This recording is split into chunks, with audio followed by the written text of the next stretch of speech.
नहीं होती, बिन मेहनत के फुलवारी कभी गुलजार नहीं होती। जो शेर जिगर ना हो तो कभी ललकार नहीं होती, हीरे को तराशे बिन उसमें चमकार नहीं होती। बिन प्रयासों के कुछ भी कभी हासिल नहीं होता, कोशिश करने वालों की कभी हार नहीं होती, कोशिश करने वालों की कभी हार नहीं होती। गिरते हैं शहसवार मैदान जंग में, वो तिफल ही क्या गिरे जो घुटनों के बल चले। ओ इरादे बुलंद जो ना हो अगर, तो बतह फिर कैसे मिले।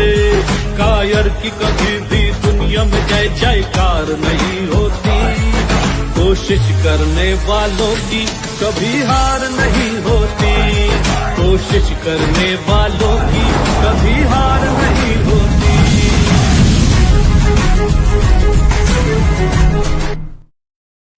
हाय एवरीवन, गुड आफ्टरनून, नमस्ते, सत श्री अकाल, आदाब। बहुत बहुत स्वागत है आप सभी का द आरडीडी शो कोशिश करने वालों की कभी हार नहीं होती सीजन 2 में। और हमारे साथ आज खास मेहमान जुड़ने वाले हैं इंडियन फिल्म एक्टर संदीप कुम्हार जी। संदीप कुम्हार जी की बात करूँ तो इंडियन फिल्म इंडस्ट्री का जाना माना नाम है। उन्होंने कई फिल्मों में और टीवी सीरियल में काम किया है। तो दोस्तों, मिलते हैं हमारे आज के गेस्ट से और जानते हैं उनकी इंस्पायरिंग जर्नी के बारे में। Good afternoon sir. Good afternoon. Good afternoon. Thank you so much for inviting me on your show.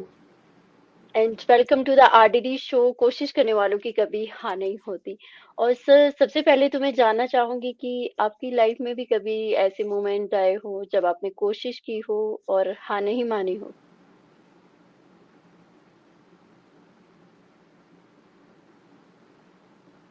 जी।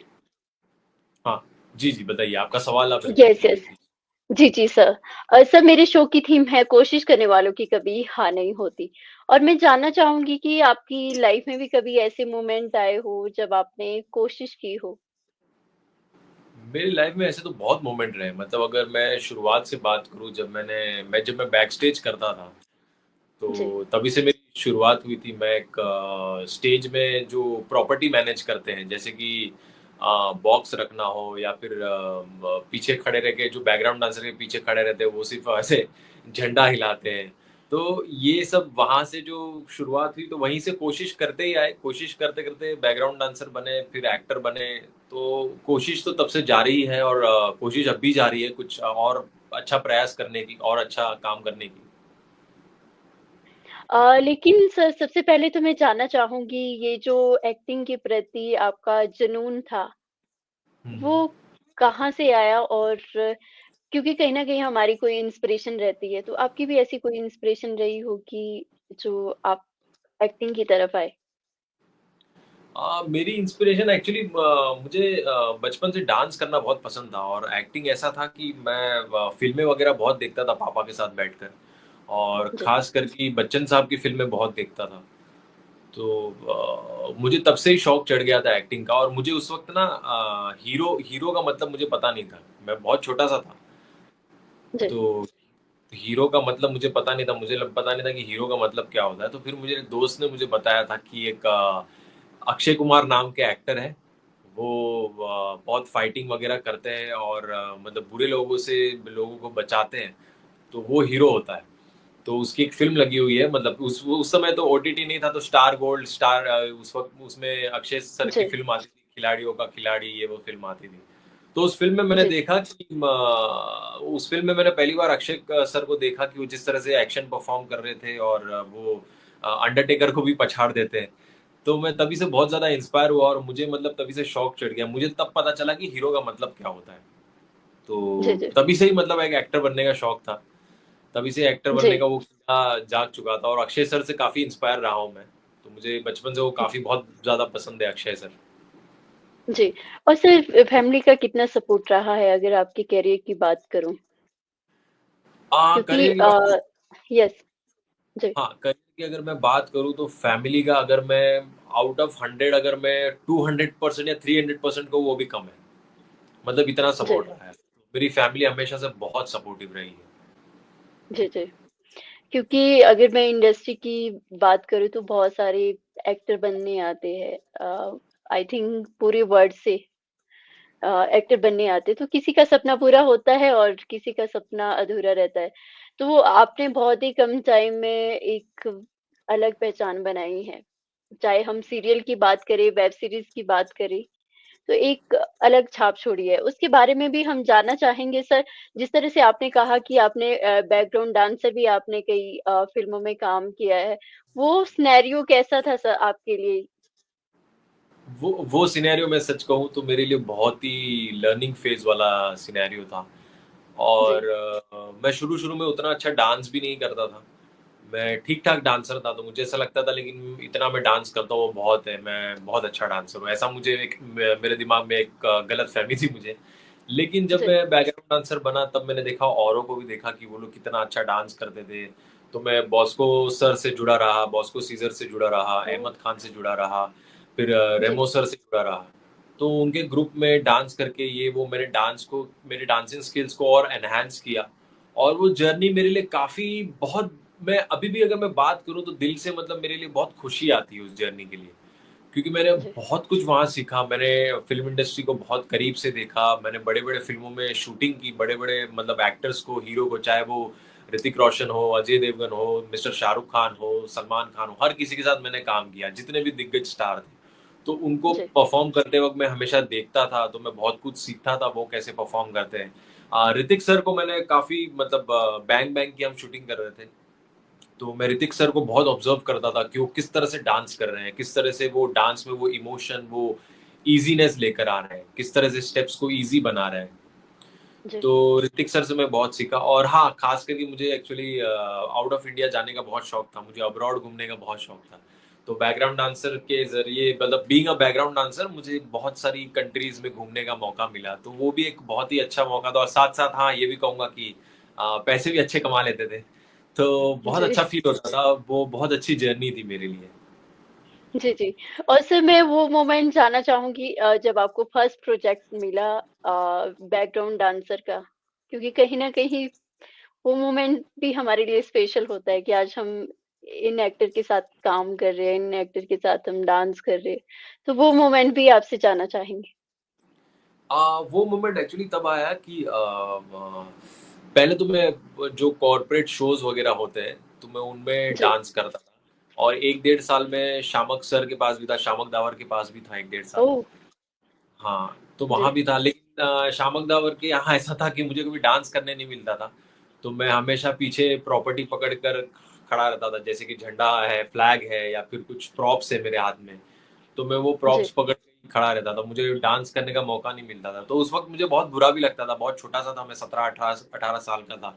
तो बहुत जी, बुरा लगता था कि यार मुझे ये मौका क्यों नहीं मिल रहा है, मैं क्यों नहीं डांस कर पा रहा हूँ, मुझे कब मौका मिलेगा स्टेज पर डांस करने का। तो धीरे-धीरे फिर वहीं से कुछ ऑडिशन दिए डांस के, तो एक केनिल नाम है, मैं उनका नाम भी लेना चाहूँगा, केनिल। तो केनिल के पास मैं काम करने लगा, वो आज भी आज की डेट में डेली सोप सीरियल्स में काफ़ी कोरियोग्राफ़ी वगैरह करते हैं। तो उन्होंने मुझे सिलेक्ट किया और वो अपने कॉर्पोरेट शोज़ में मुझे मौका देते गए। तब मुझे डांस नहीं आता था, लेकिन उन्होंने काफ़ी सपोर्ट किया मुझे। उन्होंने कहा कि तू मेहनत बहुत करता है, लेकिन तेरा डांस में तू मतलब काफ़ी कच्चा है, तुझे और बहुत सीखने की ज़रूरत है। ठीक है, मैं तुझे शोज़ दूँगा, तू करते जा। मैं शोज़ देता था, वो मुझे पैसे कम ठीक-ठाक पैसे मिल जाते थे और मैं वहीं से सीखता गया, सीखता गया। फिर मुझे याद है 2013 नवंबर की बात है। 2013 नवंबर में यहाँ पर आराम नगर जो है मुंबई में, जो सबसे ज़्यादा फ़ेमस है एक्टर्स के लिए भी। तो वहीं पर बैकग्राउंड डांसर फ़िल्म इंडस्ट्री में, बॉलीवुड में बैकग्राउंड डांसर्स की रिक्वायरमेंट थी। तो वहाँ ऑडिशन हुए थे, कुछ 100 डांसर के मेरे ख़्याल से ऑडिशन हुए थे और 100 में से कुछ 20 लोगों को सिलेक्ट किया गया था। जी, तो उन 20 लोगों में मैं भी सिलेक्ट हो गया और फाइनली मुझे कॉल भी आया कि आप बैकग्राउंड डांसर के लिए सिलेक्ट हो चुके हो। और मेरा एक हमेशा से एक ड्रीम कोरियोग्राफर रहे थे, वो है गणेश हेगड़े सर। तो उनके साथ मुझे पहली बार एक बड़े शो में, जैसे कि फ़िल्म फेयर का जो ग्रैंड शो होता है, तो उस जी, ग्रैंड शो में मुझे as a background dancer perform करने मिला था। तो वो मेरा कहूँगा कि मैं मेरा एक पहला बड़ा ब्रेक था एज़ अ बैकग्राउंड डांसर, जहाँ मैं फ़िल्म फेयर में मैं, चाहे वो प्रियंका चोपड़ा हो, शाहिद कपूर हो जितने भी दिग्गज स्टार उस दिन उस साल परफॉर्म कर रहे थे 2014 में, तो उनके साथ मुझे मौका मिला था परफॉर्म करने का। ओह वाह सर! और सर थिएटर की बात करूँ तो थिएटर हमें बहुत कुछ सिखाता है क्योंकि आपने भी आई थिंक 4 ईयर थिएटर किया है। तो जी। थिएटर से कैसे जुड़े आप और थिएटर का एक्सपीरियंस कैसे रहा है? क्योंकि वहाँ पे आपको लाइव इंटरैक्ट करना होता है। जी, थिएटर का भी इसकी भी एक मतलब अलग ही कहानी है। मैं जब बैकग्राउंड डांसर था, जी, तो मेरा एक दोस्त बना था।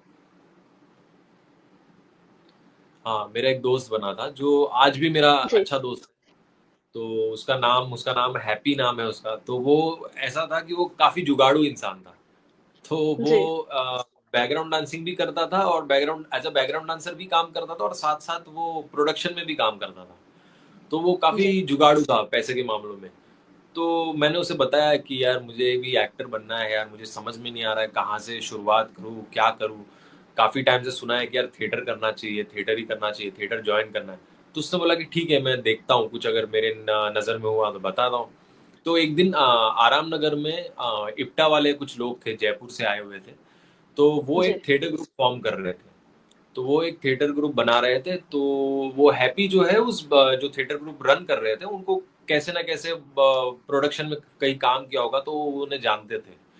तो जी, उन्होंने मुझे उसका रिकमेंड किया कि यार ये थिएटर ग्रुप में तू जा और तू ज्वाइन कर ले, तो बड़ा अच्छा रहेगा। मैं कह रहा ठीक है यार। और मैं एक्चुअली बहुत कॉन्शियस होता था, मुझे 100 लोगों के बीच में परफॉर्म करना है, 20 लोगों के, 100 लोग तो बहुत दूर की बात है, अगर 4-5 लोगों जी, के बीच में परफॉर्म करना हो जो जिनको मैं जानता नहीं हूँ, तो मुझे बड़ा डर सा लगता था एज एन एक्टर परफॉर्म करने का। तो मुझे समझ नहीं आता था मैं कैसे परफॉर्म करूंगा।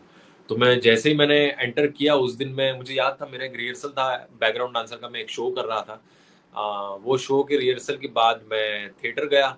तो थिएटर में जैसे ही मैंने जी, डोर के बाहर देखा तो काफी चप्पलें थी, काफी शूज थी। तो मैंने समझ गया कि यार काफी लोग हैं यहाँ पर।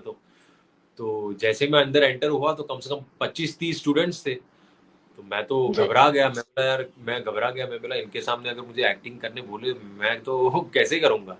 लेकिन वो फर्स्ट डे ऐसा था ना कि उन्होंने जी, इतना कुछ सिखाया, इतना कुछ मुझे सीखने मिला, इतनी थिएटर एक्सरसाइज़ेज़ करवाई। वो फर्स्ट डे में ही मैं इम्प्रेस हो गया था और मेरे दिमाग में क्लैरिटी आ गई थी कि यार मुझे ये करना है। जी। तो मेरे दिमाग में क्लैरिटी आ गई थी कि मुझे थिएटर करना है कैसे भी। तो वहीं से मेरी थिएटर की जर्नी शुरू हुई और मैं उसी ग्रुप के साथ और भी मैंने अन्य ग्रुप के साथ शायद मैंने तकरीबन 4-5 साल तक मैं जुड़ा रहा ऐसे ही थिएटर से। जी, जी। और सर उसके बाद आपने I think Gabru hip hop Shehzadi जो कि 2017 में किया, उसके बारे में भी हम जानना चाहेंगे। उसके बाद की जो जर्नी है आपकी, वो कैसे शुरू हुई? एक्चुअली मैं जब थिएटर कर रहा था, ये गबरू तो बहुत बाद में मिली थी मुझे लगता है। मैं जब थिएटर कर रहा था 2015 की बात है। तो जी, 2015 में मैंने अपना पहला शो किया था थिएटर में। गोरेगांव में कोई जी, ऑडिटोरियम था, वहाँ पे मैंने पहला शो किया था। तो उस शो में जो परफॉर्म कर रहा था उसमें मेरा एक मित्र था देवेन, जो अभी मुकेश छाबड़ा के कास्टिंग एसोसिएट है। तो वो भी जी, उस शो में परफॉर्म कर रहे थे। उन्होंने एक डायरेक्टर को शो के लिए बुलाया था, शो देखने के लिए बुलाया था। तो जी, शो देखने के लिए बुलाया, तो जैसे ही शो खत्म हुआ तो डायरेक्टर स्टेज पर आए और उन्होंने मुझे कहा कि यार मैं एक ऐसी ऐसी फिल्म बना रहा हूँ, तो जिसका नाम है रैकेट। और उस फिल्म में जी, मैं आपको एज अ यस, हीरो मतलब कास्ट एज अ हीरो आपको कास्ट करना चाहता हूँ, ये वो। तो मैंने तो हाँ हाँ कर दिया। मुझे लगा कि यार ऐसे तो मुंबई में यार काफी लोग आते हैं बेवकूफ बनाते हैं, तो ये भी लगता है जी, मुझे बेवकूफ बेवकूफ ही बना रहे हैं। तो मैंने इग्नोर कर दिया। ये बात है 2015 नवंबर की, जी, जब मैंने पहला अपना थिएटर किया था 2015 नवंबर की। तो नवंबर हो गया, दिसंबर, जनवरी, फरवरी गुजर गया। फिर एक दिन आई थिंक फरवरी या मार्च में, मुझे याद नहीं एग्जैक्टली, फरवरी या मार्च में 2-3 महीने बाद वो मैं इन्फिनिटी मॉल में जा रहा था, वो डायरेक्टर मुझे वहीं पे मिले। तो जी, उन्होंने मुझे सिर्फ देखा और देख के सिर्फ हाय किया और मैंने हाय किया। तो मैं समझ गया कि ये सिर्फ बेवकूफ बना रहा है, ये कुछ काम काम वाम देने वाला है नहीं, ऐसा मेरे जी, दिमाग में था। तो और कुछ महीने बाद हम थिएटर की रिहर्सल कर रहे थे। तो उस वक्त वो अपने डीओपी के साथ हमारे यहाँ पर आए, रिहर्सल वेन्यू पर आए। रिहर्सल वेन्यू पर आया और उन्होंने मुझसे और एक और मेरे हमारे साथ के मेरे जो मेंटोर थे विस्मय कुमार, उन्हें बुलाया कि मैं आप दोनों के साथ काम करना चाहता हूँ। तो जी, आप मैं चाहूँगा कि आप आके ऑडिशन दो फ़िल्म के लिए। तो हम दोनों तैयार हो गए और कुछ दिन बाद हमने ऑडिशन दिया। उस फ़िल्म के लिए सिलेक्शन भी हो गया और वो फ़िल्म लेकिन वो फ़िल्म की रिलीज़ के लिए काफ़ी मशक्कत करनी पड़ी। तो 2016 में फ़िल्म शूट की गई और 2018 में फ़िल्म रिलीज़ हुई। जी, जी। ओह! तो ऐसा रहा और उसी बीच में 2016 से 18 के बीच उसी बीच में गबरू मुझे मिली थी जो 2017 की बात है। तो जी, जो बंदिश बैंडिट्स है, जो बंदिश बैंडिट्स आनंद तिवारी जी, वही उनके डायरेक्टर हैं गबरू के। तो जी, उस वक़्त ऐसा था कि वो एक ऐसे एक्टर को ढूँढ रहे थे जो एक्टिंग भी अच्छा करे, डांस भी अच्छा करे। तो उन्होंने मेरे एक बैकग्राउंड डांसर में ही एक मित्र हैं, तो वो कोऑर्डिनेट कर रहे थे उस वक़्त, डांसर्स को कोऑर्डिनेट कर रहे थे। तो उन्होंने उससे पूछ लिया कि यार कोई डांसर ऐसा है जो एक्टिंग भी अच्छा कर सके और डांस भी अच्छा कर सके? तो उन्होंने कहा कि हाँ, मेरे नज़र में एक है लड़का। तो उन्होंने बोला बताओ उसकी पिक्चर वगैरह बताओ, तो उन्होंने फ़ोटोज़ उन पसंद आई तो बोला कि ठीक है, इन्हें बोलिए कि इसी स्क्रिप्ट पे ऑडिशन दे दें। तो मैंने जी। बस एक मोबाइल से अपना सेल्फ टेस्ट तरीके से निकाला और मैंने अपना ऑडिशन बनाकर भेज दिया और मैं सिलेक्ट हो गया और उसी दौरान मुझे गबरू गबरू मिल गई। जी, जी। और सर आपने अगर मैं आपकी जर्नी की बात करूँ तो आपने फ़िल्में भी की है और वेब सीरीज़ भी की है, उसके बारे में भी हम बात करेंगे। और टीवी कमर्शियल भी की है डिजिटल एड्स भी की है। तो ये जो सफ़र था आपके लिए कितना चैलेंजिंग सफ़र था? क्योंकि इंडस्ट्री की बात करें तो बहुत मुश्किल से मिलते हैं अगर रोल की बात करूँ, तो कितने चैलेंजेस आए आपकी लाइफ़ में? चैलेंजेस तो बहुत रहे। सबसे पहला चैलेंज तो ऐसा रहा कि being born in a middle class family, तो इतना आसान रहता नहीं है। एक मिडिल क्लास इंसान को अगर कहीं कुछ ऐसा बड़ा सपना अगर वो देख रहा है, तो जी, इतना फाइनेंशियल बैकअप होता नहीं है। तो मैं बैकग्राउंड डांसर की तरह से मैं एज़ अ बैकग्राउंड डांसर काम करता था और उसी को अपना फाइनेंशियल बैकअप लेकर चल रहा था। जी, और फादर की भी कोई वैसी मतलब बहुत ज़्यादा इनकम नहीं थी उस वक़्त। तो मैं और जी, फादर ही हम लोग घर चलाते थे। फिर एक वक़्त ऐसा आया कि फादर का बिज़नेस भी काफ़ी मतलब उसमें लॉस हो गया था, वो बिज़नेस खराब बंद ही हो चुका था। तो उस वक़्त मैंने और मेरे भाई ने बीड़ा उठाया घर चलाने का, तो हम दोनों ही घर चलाते थे। तो जी, काफ़ी घर के जो हाउस होल्ड एक्सपेंसेस है, वो सब भरना और उसके साथ-साथ थिएटर करना। हालाँकि जब मैं थिएटर कर रहा था तो डेफ़िनेटली अगर आपको थिएटर करना है तो आपको फुल टाइम वहाँ वक़्त देना पड़ता है। तो जी, ए कई बार ऐसा होता था कि मुझे एज़ अ बैकग्राउंड डांसर मैं शूट्स जो मुझे मिलते थे वो मैं रिजेक्ट कर देता था। Just to be present in the rehearsal and just to do theatre. तो थिएटर करना बहुत ज़रूरी था, तो उस वक़्त वो डिसीज़न था, तो इनकम भी काफ़ी कम हो गई थी। तो मैं कहूँगा कि फाइनेंशियल चैलेंज काफ़ी था। प्लस जी, पता नहीं था कि कहाँ से शुरू करें, क्या करें? तो बस हम तो यूँ ही मतलब झोला लेके आराम नगर निकल पड़ते थे। तो आराम नगर में हर एक कास्टिंग डायरेक्टर के दरवाज़े पर नॉक करना कि यार मेरे लायक कुछ रोल है क्या? मेरे लायक कुछ रोल है क्या? तो ऐसे सब करते-करते जाता था, तो उसमें भी काफ़ी वक़्त निकल गया। हालाँकि आपको पता ही है कि कोई आपको इतना जल्दी एंटरटेन करता नहीं है और यस, आपके राइट, कोई इतने बड़े कनेक्शंस नहीं हैं। तो जी, हाँ, काम मिलना काफ़ी चैलेंजिंग था, लेकिन हाँ, मैं ये कहूँगा कि कहीं न कहीं मेहनत बहुत करते गया, खुद के क्राफ्ट पे मेहनत करते गया। जी, और मैं आज भी ये बिलीव करता हूँ कि हर एक एक्टर को नेटवर्किंग के साथ-साथ खुद के क्राफ्ट पर बहुत मेहनत करता रहना चाहिए। खुद की जी, भाषा पर लैंग्वेज पर मेहनत करनी चाहिए। तो ये सब चीज़ें मैं करता गया, अपनी फ़िटनेस पर ध्यान देता गया। तो जी, काफ़ी सारी मेहनत करता गया और हाँ, मेहनत का फल भी मिला। फिर टीवी कमर्शियल्स मिलने लगे, जैसे कि आपने गबरू का कहा, गबरू मिलने लगा, फिर वो रैकेट जी, फ़िल्म रिलीज़ हुई, जबरिया जोड़ी फ़िल्म मिली। तो इस तरह से धीरे-धीरे सिलसिला चलता गया और क्या है कि कोई चीज़ें मतलब एक अचानक से नहीं हुई, बहुत स्टेप बाय स्टेप चीज़ें हुई। तो जी, चीज़ें जी, जब स्टेप बाय स्टेप होती है ना, तो आपको उसकी अहमियत ज़्यादा होती है। जब आपको राइट सर, बहुत मेहनत से और बहुत स्टेप बाय स्टेप करके चीज़ें मिलती है, मशक्कत करके मिलती है, आप फाइनेंशियल चैलेंजेस झेलते हैं, धूप में घूमते हैं, मतलब पसीना बहाते हैं, तब आपको है ना उसकी अहमियत और उसकी वैल्यू ज़्यादा होती है। तो इसीलिए हर काम की आज भी बहुत वैल्यू है, भले वो छोटा बड़ा कैसा भी काम हो, पर उसकी वैल्यू जरूर है कि एटलीस्ट चलो हमें याद तो किया जा रहा है। जी, जी। बिल्कुल सर। और सर जो आजकल ओटीटी प्लेटफ़ॉर्म का प्रचलन चला है, आपने भी क्राइम्स आजकल सीज़न 1 एंड सीज़न 2 किया है और अदृश्यम जो कि बहुत ही ऑडियंस ने भी काफ़ी सराहना की है। तो हम्म। उसके बारे में भी जानना चाहेंगे और आपने एक आई थिंक गुजराती का डेब्यू फ़िल्म थी हरि ओम हरि। जी, तो वो एक्सपीरियंस कैसा था आपके लिए? मेरा एक्सपीरियंस स्पेशली ओटीटी का? जी, हाँ, स्पेशली ओटीटी का मैं कहूँगा तो मेरा एक्सपीरियंस बहुत ज़्यादा अच्छा रहा है। ओटीटी में मेरा एक्सपीरियंस बहुत ज़्यादा अच्छा रहा है और सबसे पहला मुझे आई थिंक ओटीटी प्रोजेक्ट मिला था प्रोजेक्ट 9191 जो मैंने 91 2020 में यस, किया था। जब जी, मैं मानता हूँ कि उस वक़्त मैंने 2019 तक मुझे याद है मतलब 2020 के स्टार्ट आई थिंक मार्च में लॉकडाउन लग चुका था। उसके पहले तक मैं बहुत घूमता था आराम नगर और हर दिन आराम नगर घूमता था, कास्टिंग डायरेक्टर्स को अपने प्रोफाइल भेजता था, उनके कॉन्टैक्ट नंबर्स एक्सचेंज करता था, नंबर्स भेजता था। तो ऐसे में जी, बहुत मेहनत करता जाता था और घूमता रहता था, फिर वेब सीरीज़ देखता था, थिएटर भी करता था, तो अपनी क्राफ्ट को भी निखार रहा था। तो उस वक़्त मैं जी, एक दिन ऐसे ही बैठा हुआ था, आई थिंक जून का टाइम है, तभी मुझे पहली बार प्रोजेक्ट 9191 वेब सीरीज़ का कॉल आया था। घर जी, बैठे ही कॉल आया था, तो जब वो लॉकडाउन का समय था, जब लोग घर बैठे हुए थे, काफ़ी एक्टर्स घर बैठे हुए थे, लेकिन उस वक़्त मैं बहुत लकी था कि मुझे वो कॉल आया और डायरेक्टर को मुझे मेरा ऑडिशन पसंद आया। उन्होंने मेरा 2 या 3 राउंड का ऑडिशन किया, उसके बाद मुझे वो प्रोजेक्ट मिल गया था।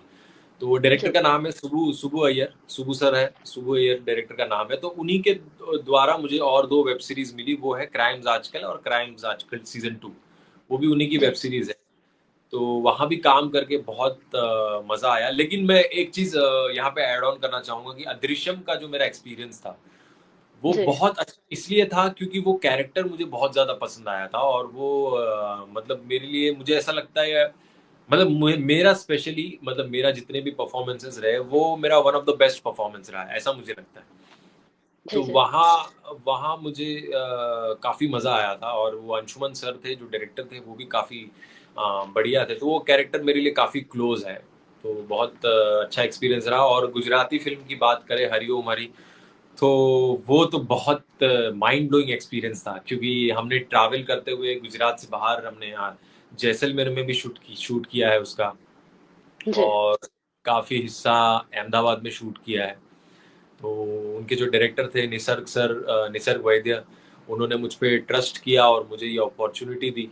और हाँ, विजय रावल जी को मैं नहीं भूलना चाहूँगा, उन्हीं के थ्रू मुझे ये प्रोजेक्ट मिला है और जी, जी, हरिओम और काफ़ी ऑडियंस ने मेरी परफॉर्मेंस को सराहा और मुझे वो भी दिन याद है कि मैं जब वो फ़िल्म रिलीज़ हुई थी, हरि ओम हरि, तो मैं यूँ ही मतलब अपने पेरेंट्स के साथ फ़िल्म देखने चला गया था थिएटर में, यहीं घाटकोपर में।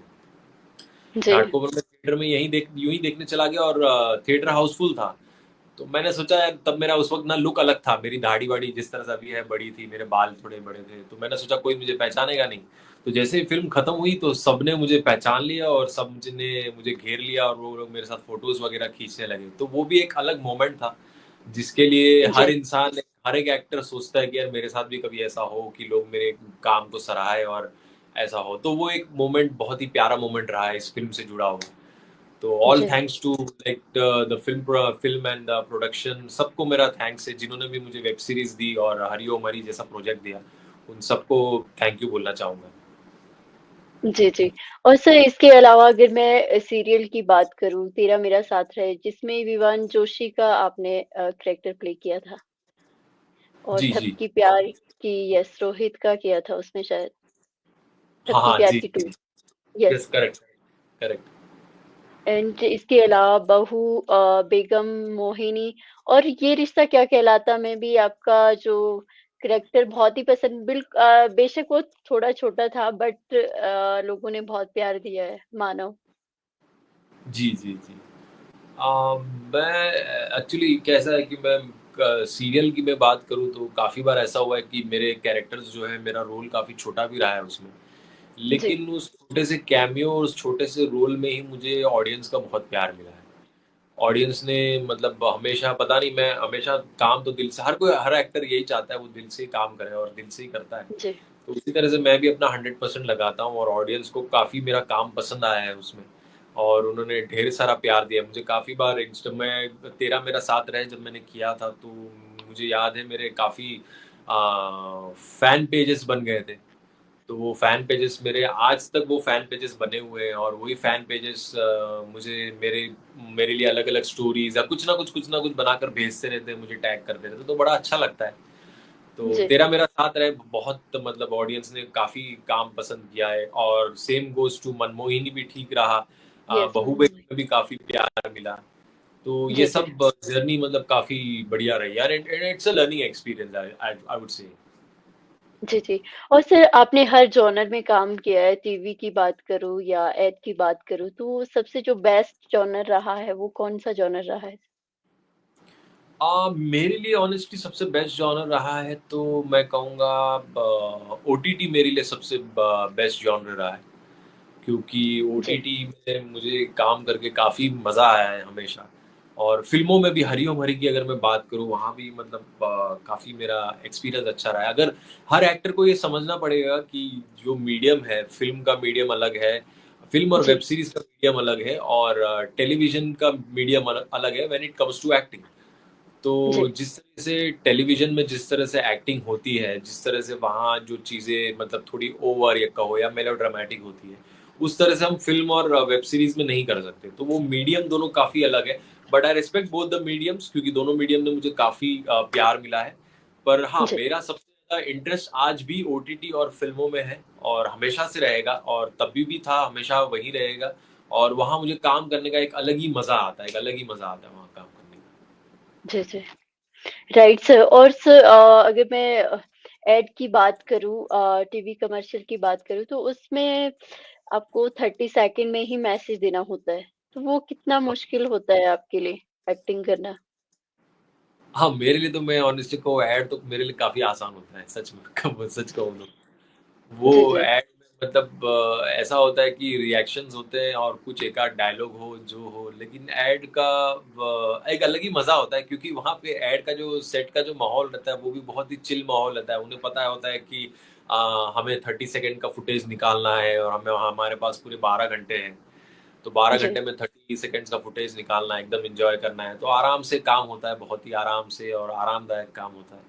तो ऐड जी, तो जी। मैं कहूँगा बिल्कुल मुश्किल काम है नहीं ऐड, और काफ़ी लाइक पे चेक भी काफ़ी हाई होता है, तो ठीक है, तो ऐड तो मैं कहता हूँ हर एक्टर को करना चाहिए, और एक अलग मज़ा होता है उसका। बहुत ही जी, जी। मतलब I think it's like it's a very मतलब पॉजिटिव, और डेफिनिटली मैं बोलूँगा कि बहुत ही एन्जॉयबल मोमेंट होता है वहाँ पर। जी, जी, बिल्कुल। और सर आपने ऋतिक और तापसी के साथ भी काम किया है आई थिंक एड में। हाँ, जी, जी, जी। जी, ऋतिक सर के साथ आपने मतलब एड किए, वो कैसा एक्सपीरियंस था आपके लिए? वो बहुत ही ब ब अच्छा एक्सपीरियंस इसलिए कहूँगा, क्योंकि मुझे याद है उन्हें एक ऐसा लड़का चाहिए था उस वक़्त, जो ऋतिक सर के हाइट का हो, क्योंकि जो मिरर वाला जो चीज़ है ना, तो जो जी, फर्स्ट लड़का जो आता है वो डेनिम जैकेट पहनकर जो आता है, ऋतिक सर ने भी सेम डेनिम जैकेट पहना हुआ है। तो उन्होंने उन्हें ऐसा ऐसा लड़का चाहिए था जो ऋतिक सर के हाइट को मैच करे। तो डायरेक्टर ने मतलब देखते ही मतलब मुझे सेलेक्ट किया गया था, और वो एड मुझे एक्चुअली मेरे जो डांस कोऑर्डिनेटर थे उनके थ्रू ही मिला था वो एड। तो डायरेक्टर ने जी, मुझे देख के ही सिलेक्ट कर लिया था कि यार ये लड़का परफेक्ट बैठेगा। तो मैं सेट पे जब गया रेडी वगैरह होकर, तो ऋतिक जी, सर वहाँ ऑलरेडी मौजूद थे। तो ऋतिक सर ने बड़े प्यार से इंट्रोड्यूस किया अपने आप को कि हाय ऋतिक। तो मैं बोला कि हाय संदीप ये। तो हमने हाथ मिलाया, और ऋतिक सर ने मुझे भी काफ़ी हेल्प किया कि तुम इस तरह से करना, इस तरह से करना, ये करना, वैसा करना। तो हमने मिरर वाला भी जो चीज़ था, हमने सामने-सामने किया। तो बहुत ही एक लर्निंग एक्सपीरियंस था। उन्हें देख के मैं हमेशा, जब मैं बैकग्राउंड डांसर भी रहा हूँ, तो उन्हें देख के मैं बहुत सीखता हूँ, और हमेशा सीखता ही रहा हूँ। क्योंकि वो जी, अपने जी, आप में ऐसा अपने आप में एक ऐसा टैलेंट है, अपने आप में एक ऐसे टैलेंट मशीन है वो, कि हर एक्टर को उनसे सीखना चाहिए। वो डांस भी अच्छा कर सकते हैं, एक्टिंग भी अच्छी कर सकते हैं, फाइट भी अच्छी कर राइट। लेते हैं। क्या क्या नहीं कर सकते हैं वो। लुक्स जी, भी जी, उनके बहुत ज़बरदस्त है। तो उनसे मतलब काफ़ी इंस्पायर्ड रहा हूँ मैं। तो उस वक़्त ऐड में भी मुझे काफ़ी सीखने मिला और तापसी पन्नू के साथ भी बड़ा अच्छा एक्सपीरियंस था ऐड का। हालाँकि हमारी उतनी तापसी मैम के साथ उतनी बातें नहीं हो पाई थी या फिर कोई जी। वैसा इंट्रोडक्शन या नहीं हो पाया था। वो बहुत ही मतलब आई थिंक थोड़ा-सा हेक्टिक शूट था। तो लेकिन अच्छा एक्सपीरियंस रहा था तापसी मैम के साथ भी। उनके उन्हें देख के भी काफ़ी कुछ सीखने मिला था वहाँ पर। जी, जी। और सर आपने पॉज़िटिव रोल भी किए और नेगेटिव भी किए हैं। तो सबसे ज़्यादा एन्जॉय किस कैरेक्टर में आपने किया है? आई थिंक मैं कहूँगा कि मुझे पर्सनली तो पॉज़िटिव पसंद है डेफ़िनेटली, बट मैंने जी, जो तेरा मेरा साथ रहे में जो नेगेटिव कैरेक्टर किया था विवान जोशी का, वो मैं विवान आज जोशी। तक मतलब भूल नहीं पाया हूँ। वो कैरेक्टर अपने आप में ही बहुत अलग और अपने आप में ही बहुत बढ़िया कैरेक्टर था। तो मुझे बड़ा मज़ा आया था उसे प्ले करने के लिए और ऑडियंस का भी जी, काफ़ी प्यार मिला था।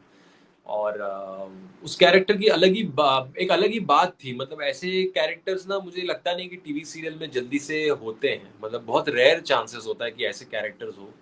तो और उन्होंने जिस तरह राइट। से मुझे मतलब मुझे मेरा जो ड्रेसिंग स्टाइल था, मेरा जो एटीट्यूड था, जिस तरह से मुझे प्रेज़ेंट किया गया था, वो बड़ा जी, प्यारा-सा था। वो एक नेगेटिव था लेकिन मुझे लगता है वो नेगेटिव को भी एक नेगेटिव हीरो का दर्जा था उसमें। एक नेगेटिव बिल्कुल हीरो का सर। दर्जा था। तो मुझे मेरे लिए काफ़ी वो अच्छा मतलब कैरेक्टर रहा है वो। जी, जी। और सर इसके अलावा अगर मैं बात करूँ हॉबीज़ की तो क्या-क्या हॉबीज़ है? देखिए एक्टिंग और डांसिंग तो हमेशा से मेरी हॉबीज़ रही हैं। अगर उसके अलावा मेरी जो 2 हॉबीज़ हैं वो तो 2 यानी 3 कहूँगा। एक तो रीडिंग मेरी मतलब हॉबी है। मुझे जी, पढ़ना बहुत पसंद है। मैं हमेशा ये बिलीव करता हूँ कि not as an actor I will say but as a human human being आपको हमेशा नॉलेज लेते रहना चाहिए। आपको हमेशा बिल्कुल। आपका जो थॉट प्रोसेस है वो इवॉल्व होना बहुत ज़रूरी है विद एवरी पासिंग मोमेंट। अगर आपका थॉट प्रोसेस इवॉल्व नहीं हो रहा है विद एवरी पासिंग मोमेंट तो मुझे नहीं लगता कि आप प्रोग्रेस कर रहे हैं लाइफ में। तो मेरे लिए वो राइट। बहुत इम्पोर्टेंट है नॉलेज लेना। तो मुझे बुक्स पढ़ना पसंद है। अपार्ट फ्रॉम दैट मुझे क्रिकेट खेलना बहुत पसंद है। बचपन से मैं क्रिकेट का बहुत बड़ा फ़ैन रहा हूँ और आज भी हूँ। तो जी, क्रिकेट मुझे बहुत पसंद है और हाँ, और एक और मेरा जो शौक है वो बहुत मुझे मतलब मेरा बहुत ही सबसे मैं कहूँगा मेरी टॉप हॉबी मैं कहूँगा after acting and dancing that is horse riding. Oh! तो हॉर्स राइडिंग करना मुझे बहुत पसंद है। तो अभी मैं बेसिक लेसन्स मतलब उसके काफ़ी लेसन्स अभी ले रहा हूँ मैं। हॉर्स जी, राइडिंग भी मैं सीख रहा हूँ, काफ़ी हद तक मैं सीख चुका हूँ मतलब अच्छा कर ले रहा हूँ। तो हॉर्स राइडिंग मुझे बहुत ज़्यादा पसंद है। वो मुझे पहले से मतलब मेरे दिमाग में, मेरे ज़हन में हमेशा था कि मैं जब भी मैं मतलब मैं अच्छा काम करने लगूँगा, मैं हॉर्स राइडिंग ज़रूर सीखूँगा। जी, जी। Thank you so much sir और सर जाते-जाते क्या मैसेज देना चाहोगे आप हमारे ऑडियंस को, स्पेशली जो एक्टिंग लाइन में आना चाहते हैं उन्हें? स्पेशली जो एक्टिंग लाइन में आना चाहते हैं, सबसे पहले तो मैं बहुत ही एक रियलिटी चेक देना चाहूँगा कि अगर आप इस फ़ील्ड को चुन रहे हैं, तो एक बहुत ही मुश्किल राह है।